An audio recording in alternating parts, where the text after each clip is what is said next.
Hello everyone and welcome to episode 111 of this Let's Play series of Star Trek Online. My name is Winters and you are very welcome. So, for this episode, it actually might stretch into 2 episodes, I don't know yet. What we are going to do is we are going to start upgrading some of the gear on our ship. Namely getting fleet gear. So we're going to be getting fleet tactical consoles. We'll talk about them once we get there. And we're going to be getting fleet weapons for our ship. And again, we'll talk about those in just a few minutes. Now, I am going to make some comparisons. For example, with weapons from the Reputation and the reasons why I believe it's better to go for fleet. So yeah, let's get stuck into it. So the first thing we're going to do is we are going to transwarp to our fleet starbase. This is it here, fleet starbase system. It is one of the destinations that is available to us in our transwarp list.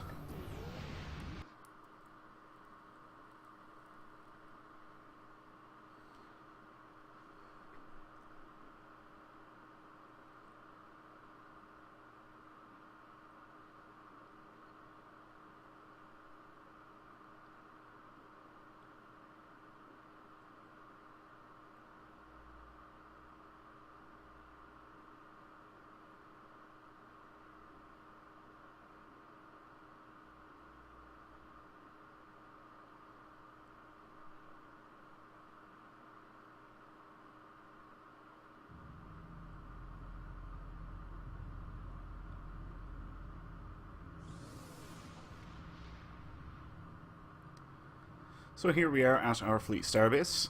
We are going to dock, obviously.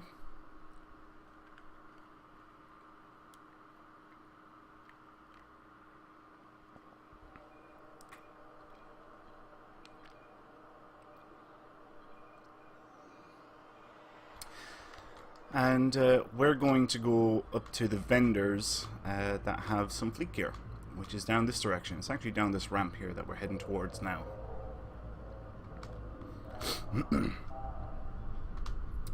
So I'm going for fleet gear, and this is the vendor that you want to talk to if you're going getting fleet gear for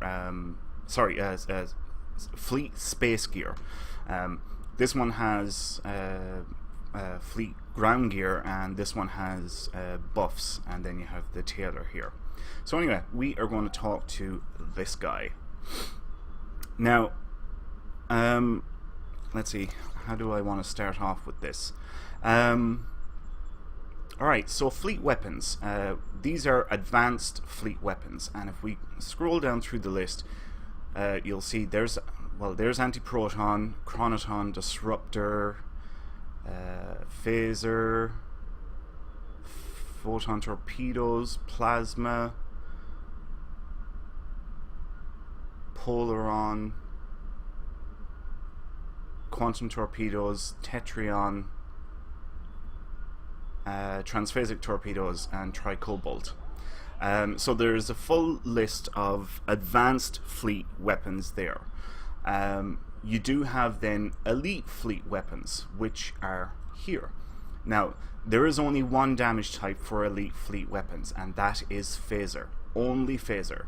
You can get a wide variety of weapons. You can get beam arrays, you can get dual beam banks, you can get dual cannons, you can get dual heavy cannons, you can get cannons on their own, you can get turrets.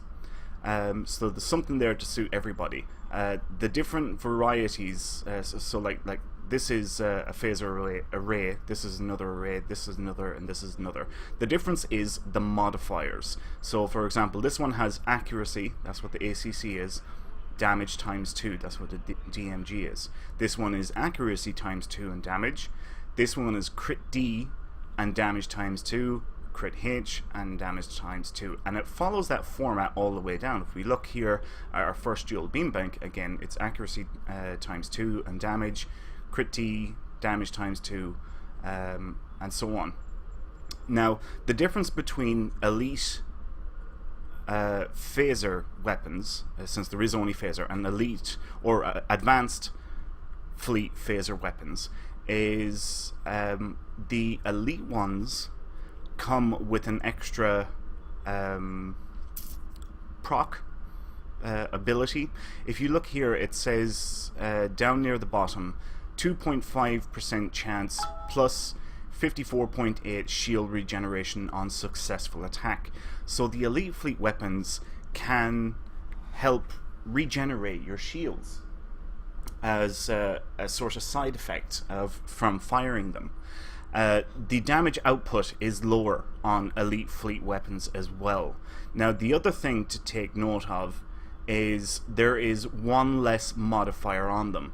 So if we look at this one, for example, we're back on advanced weapons now, and look at the very top. It says accuracy and damage times 3. So that's 3 damage and 1 accuracy for a total of 4 modifiers. Every other weapon follows the same. Accuracy times 2 and damage times 2, again 4 modifiers. Crit D, damage times 3, again 4 modifiers. If I go back to elite weapons, you'll see that it's only 3 modifiers, accuracy and damage times 2. So there is 1 less modifier on the elite weapons. Strangely enough, even if I go down to phaser here, we will see that the advanced weapons have a higher damage output. So this is 243.6 phaser damage, and the elite fleet weapons is, I want to go back up to arrays here, 239.1 phaser damage. So there is actually a higher damage output. That is mainly due to having the extra modifier on it. Okay, now why would I pick fleet weapons over, let's say, reputation weapons? Keeping in mind now that I have already gone with some reputation gear on my ship. I've gone for the Iconian 4-piece set, which is the Iconian Resistance Deflector, Engine, Warp Core, and Shield. Why would I not go with Iconian weapons or some other weapons from the reputation?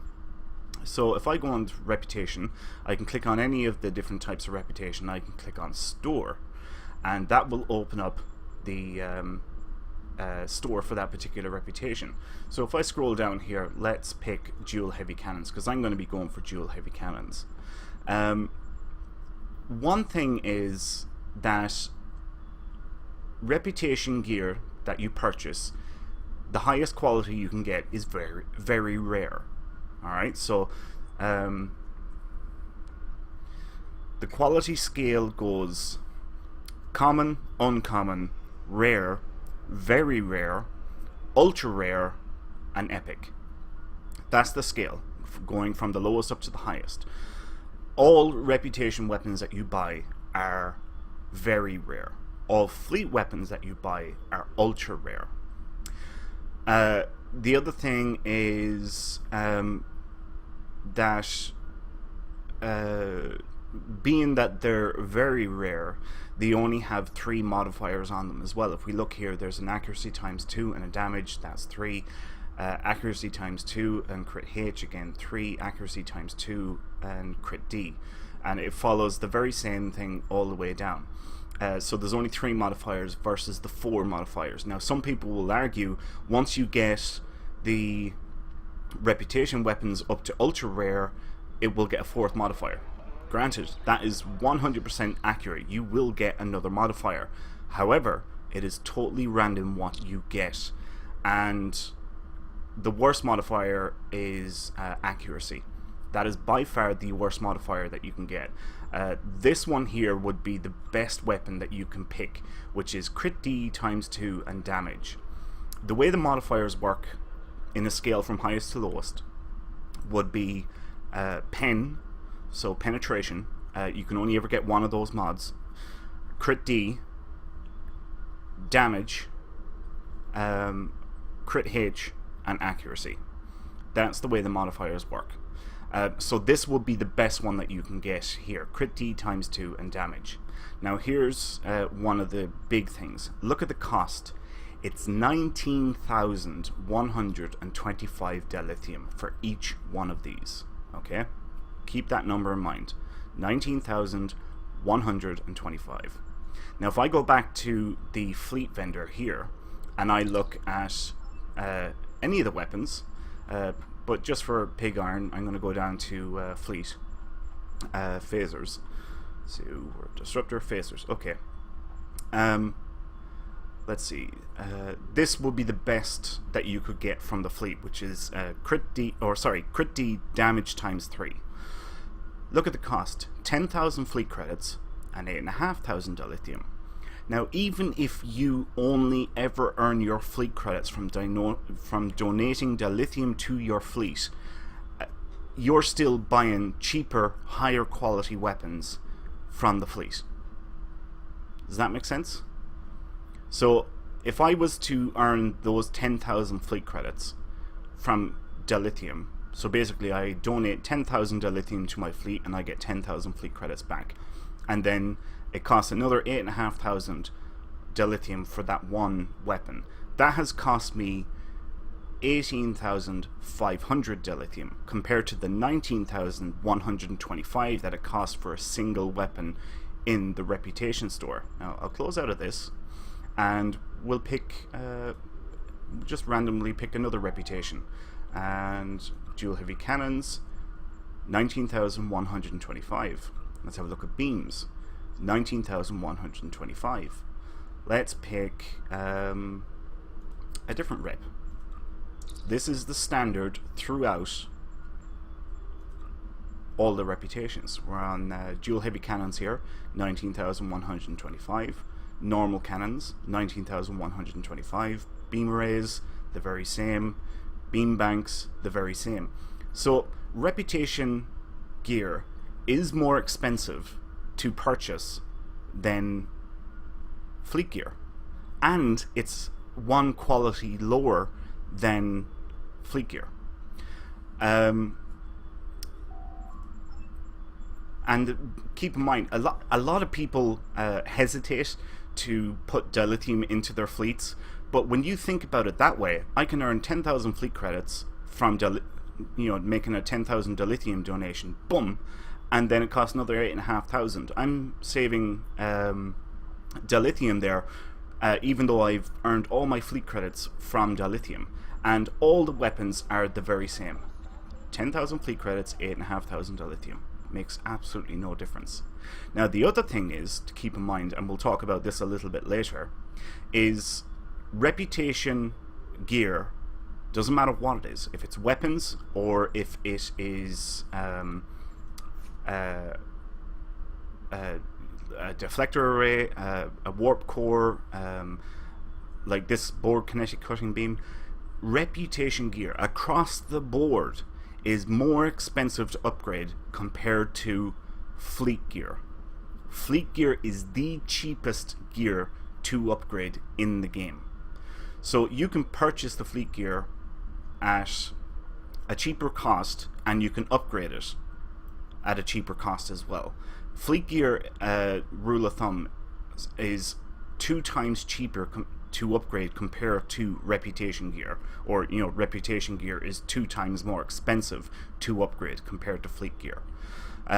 So that's why I am going to be going with phaser, advanced fleet phaser dual heavy cannons. That's what I am going to be going for. And the modifiers I'm going to pick is crit D damage times 3. Here it is. That is the best that I can get from fleet gear. Granted, if I went with reputation gear, I could get a crit D times 2, which is better, but there is absolutely nothing wrong with this. There is so little difference between a crit D modifier and a damage modifier. It is not worth talking about.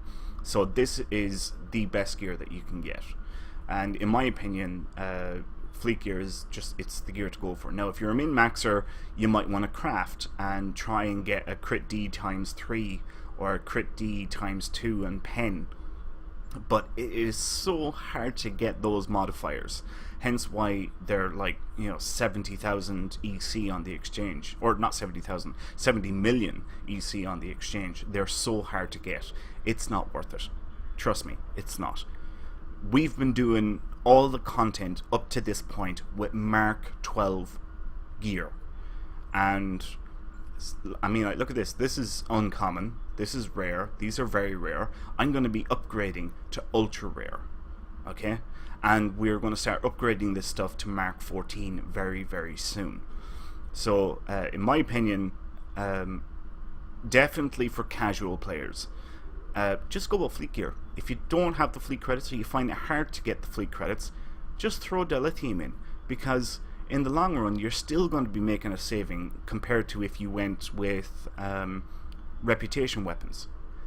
And reputation weapons cost dilithium, nothing else, only dilithium they cost, whereas the fleet stuff costs fleet credits and a little bit of dilithium. And even if you earn your fleet credits by dilithium, it's still cheaper in the long run. I know I'm harping on about this, but it's a pretty big point. Anyway, I'm going to purchase 4 of these right now, and you can see them popping into my inventory there as I purchase each one. Now, the other things that I'm going to get are 2 turrets. So here are our turrets, and I want crit D damage times 3 on those as well. Yeah, I'm happy with that.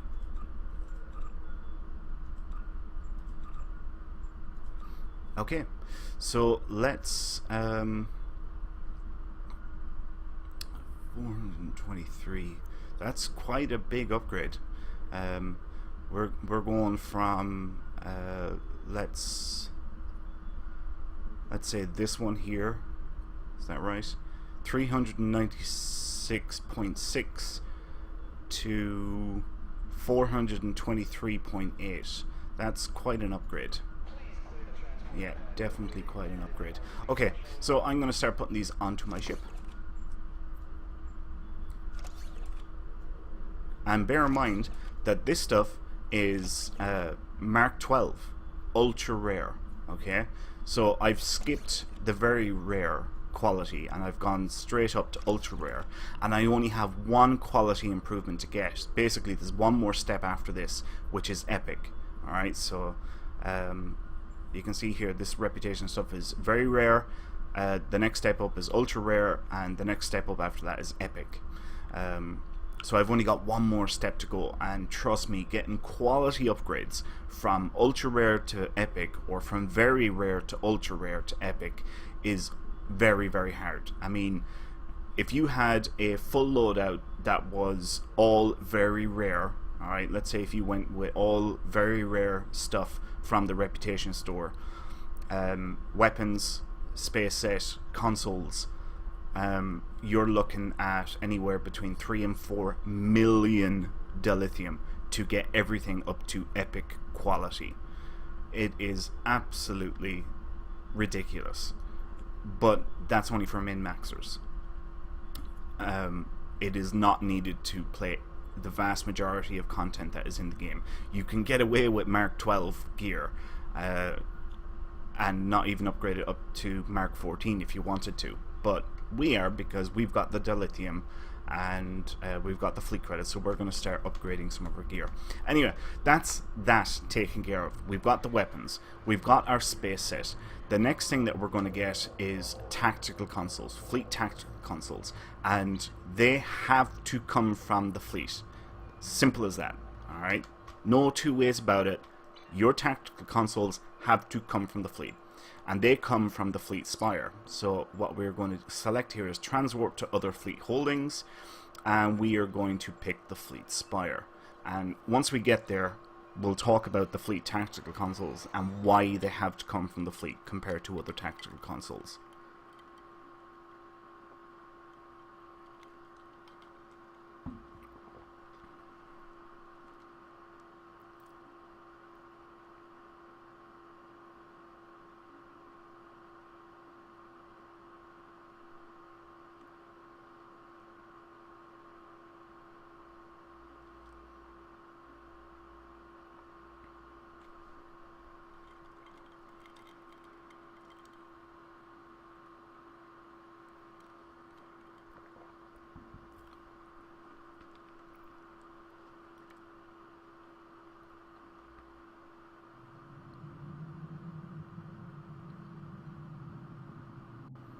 Okay, so we have arrived at the Fleet Spire, we contact traffic control, and we dock at the Spire.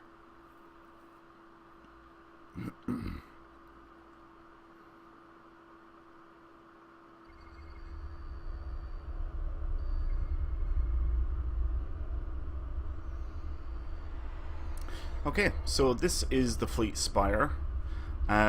You have bank, mail, and exchange access here, assuming that your fleet has unlocked those abilities. There's some things here that you can interact with, like you can open up these balcony doors. Again, this is something that has to be unlocked. Activate this thing, which I done there a minute ago. You can see the doors going down, and you can take a look out.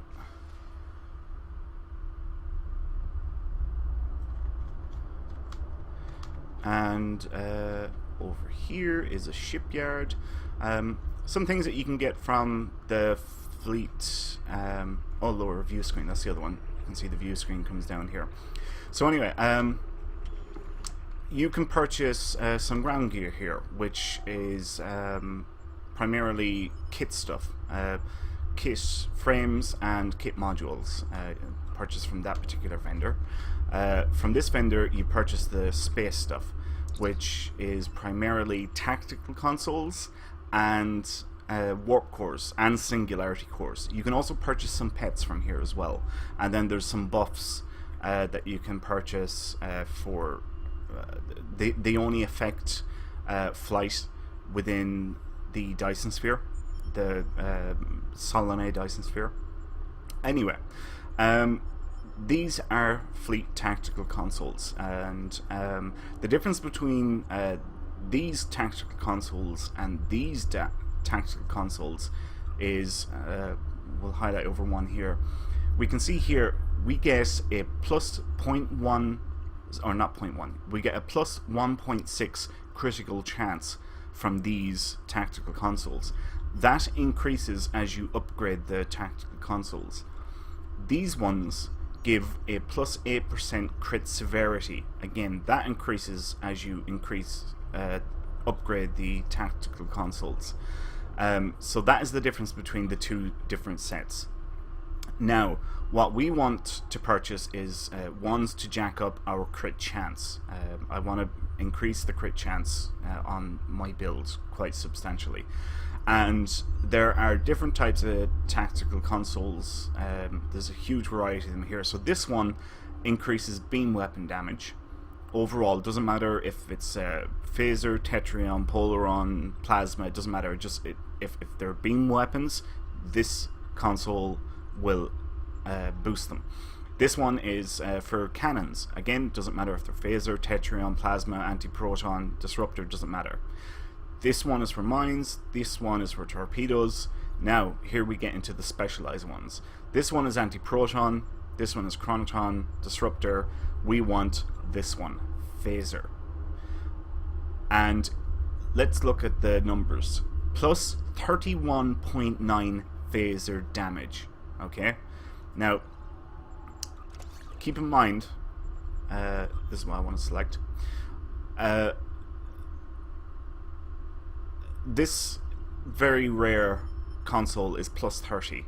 That will increase, but only by 2 steps will it increase. Well, actually, I suppose it's 4 steps. It has Mark 13 and Mark 14 to get upgrade, and then it also has ultra rare and epic quality, but it doesn't come with that extra modifier to either increase your overall crit chance or your crit severity, which is basically bigger hits. So this is why you want to go with your fleet tactical consoles. And also remember now, all of our weapons, okay, are phaser weapons. So that's why we go with this one, because again, let's look at the numbers. Plus 31.9. If I go up to the one here for cannons, it only starts off at 27.9. You get a bigger bang for your buck if you stick with the same damage type. In this case, phaser. And that plus 31.9 upgrades, I believe, if memory serves correctly, all the way up to 37%, which is a huge boost. And we're going to put 4 of them in here because they stack. So yeah, let's purchase these bad boys. Now these are expensive. These are 50,000 fleet credits a pop. Very expensive, but they are worth it. Trust me, they are worth it big time. And we put these on.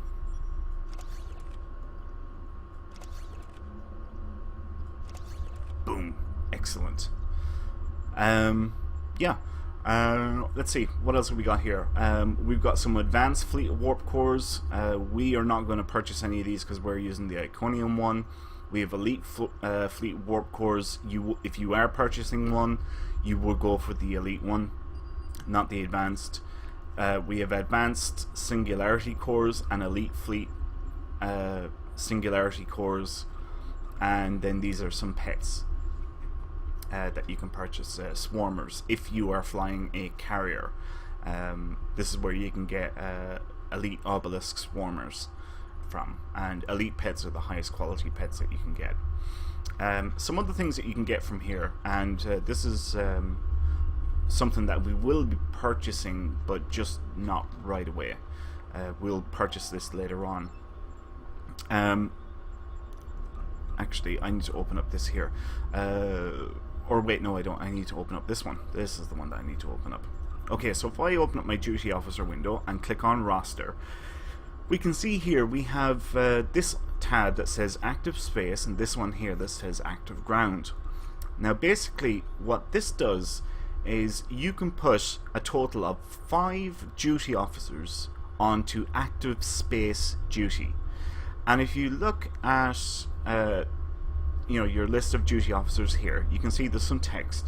This one is a space ability, chance to reduce the time to recharge when using subsystem targeting attacks. Now if we were flying a ship that had subsystem targeting attacks, that would be a good one for us to put over here on active duty. This projectile weapons officer, chance to reduce the time to recharge torpedoes. This one is recharge time reduced for tactical team. That's one that I actually might put on there, possibly, even if it's only for temporary. But anyway, this is something that we haven't talked about before, and is a very important part of your build. And you can, it's so important. It's not game changing, but it's makes a big difference to your build. But from this vendor, you can purchase an extra duty officer slot, giving you a total of 6 here instead of 5, and you can do this for both space and ground. I'll probably go through this later, and or in a later episode, and we'll actually figure out what duty officers we want to put on active duty. And trust me, I will be purchasing these in a later episode when I have surplus fleet credits. Currently I need these fleet credits right now, or at least I'm not comfortable with spending them yet on this. There's other things that I think I need to get, but when I have enough and I know there's nothing else I have to purchase, I will be coming back here for this. Yeah, so I just wanted to make mention of that. This is a big part of your build.